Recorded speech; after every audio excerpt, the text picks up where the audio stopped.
السلام علیکم ورحمۃ اللہ وبرکاتہ۔ ناظرین، آج ہم آپ کے سامنے مرکب کے بارے میں بات کریں گے۔ مرکب یہ رکبہ یرکب ترکیب باب تفعیل سے اسم مفعول کا صیغہ ہے، جس کا معنی آتا ہے جوڑنا، ملانا۔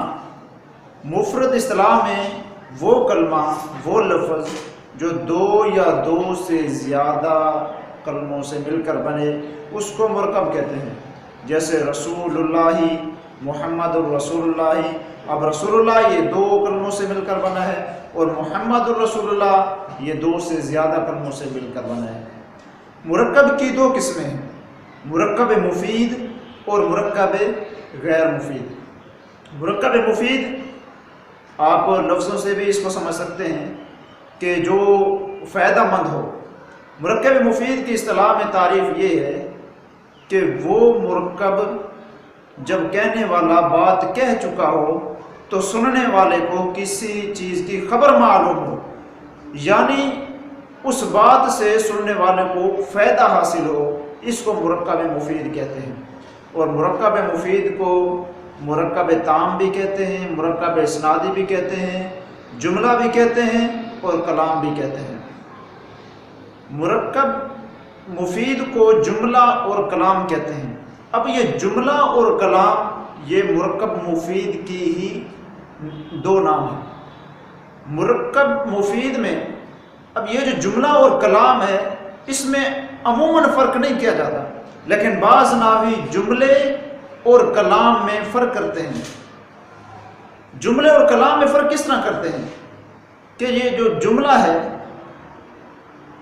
کہ جب متکلم بات کر رہا ہو تو وہاں پر اس کا خاموش ہونا ٹھیک نہ ہو، اس کا خاموش ہونا صحیح نہ ہو، تو یہ جملہ ہے۔ مثال کے طور پر میں اپنے ایک ساتھی کو کہتا ہوں کہ آپ جلدی سے کھڑے ہوں اور کمرے سے باہر جائیں۔ اب یہاں پر میرا خاموش ہونا ٹھیک نہیں ہے، میں نے بھی بات مکمل نہیں کی۔ یہاں پر اگر میں خاموش ہو جاتا ہوں تو یہ جملہ ہوگا۔ اور کلام کہتے ہیں کہ جب متکلم بات کر رہا ہو تو اس کا خاموش ہونا صحیح ہو۔ مثال کے طور پر میں کہتا ہوں کہ آپ جلدی سے کھڑے ہوں، باہر جائیں اور کھانا لیں۔ اب یہاں پر میرا خاموش ہونا ٹھیک ہے تو اس کو کلام کہیں گے، یعنی متکلم جب بات کر رہا ہو تو وہاں پر خاموش ہونا ٹھیک نہ ہو تو اس کو جملہ کہیں گے، جہاں پر خاموش ہونا ٹھیک ہو تو اس کو کلام کہیں گے۔ مرکب کی دوسری قسم مرکب غیر مفید، یعنی جب بات کرنے والا بات کر لے اور سننے والے کو کسی چیز کی خبر یا طلب معلوم نہ ہو، یعنی سننے والوں کو فائدہ نہ ہو، تو اس کو غیر مفید کہتے ہیں۔ لفظوں سے بھی یہ تعریف ظاہر ہو رہی ہے۔ مثال کے طور پر کتاب زید، زید کی کتاب۔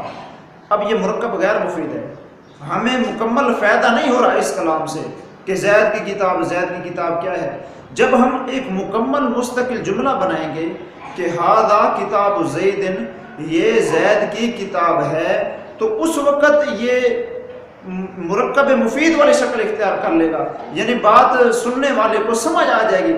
جب ہم مطلق طور پر یہ کہیں گے کہ کتاب زید، زید کی کتاب، تو یہ کلام مکمل نہیں ہوگی، یہ سننے والے کو فائدہ نہیں ہوگا، تو یہ مرکب غیر مفید ہے۔